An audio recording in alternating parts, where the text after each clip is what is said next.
Il y a beaucoup de plus en plus qui voient mes photos sur Internet et disent que c'est l'intelligence artificielle. Les amis, ne vous inquiétez pas, c'est pas l'intelligence artificielle, c'est vraiment moi. Anyway, c'est pas de ça dont on parle aujourd'hui. Je sais que je suis en train de perdre le poids et qu'il y a un de ces glows-là qui amène à poser des questions. Je reviendrai dessus plus tard. Aujourd'hui, je veux répondre à une question que plusieurs personnes me posent lorsqu'elles arrivent au Canada. Est-ce que je dois me lancer dans les affaires ou alors je dois chercher un emploi lorsque j'arrive au Canada? Pour répondre à cette question, je vais rapidement vous raconter ma petite histoire parce qu'il y en a, justement, vous prenez certains bouts de l'histoire pour pouvoir sortir des conclusions. Moi, quand je suis arrivée au Canada, premièrement, je suis arrivée par le biais du mariage. Donc, j'avais un époux qui était installé au Canada, qui travaillait en tant qu'employé dans une société au Canada. Premier point à prendre en considération. Deuxième des choses, je venais d'un pays occidental, l'Angleterre, où je m'étais déjà développée, j'avais mes papiers, j'avais créé une société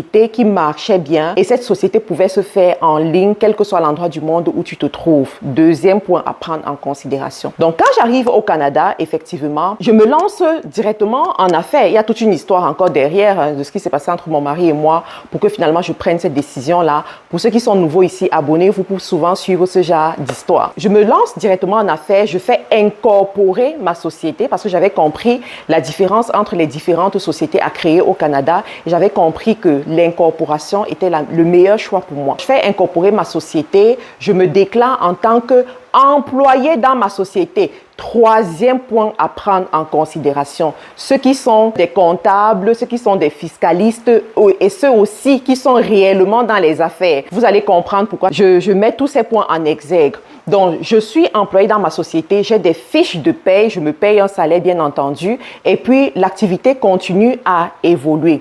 Donc, ça c'est mon histoire. Toi qui arrives au Canada, venant peut-être de l'Afrique, tu n'as jamais investi, tu n'as jamais entrepris, tu ne connais même pas comment est-ce qu'on gère une société, tu ne sais pas comment on vend, tu ne connais rien de l'entrepreneuriat. Tu ne peux jamais arriver au Canada et décider de créer une société comme Marthe Karine étant sortie. C'est juste impossible. C'est pas une histoire de on t'a maudit au village, tes activités ne marchent jamais. C'est pas une histoire de ça parce que vous allez commencer à faire certaines choses et plus tard c'est ce qu'on va entendre. Donc c'est pas ça.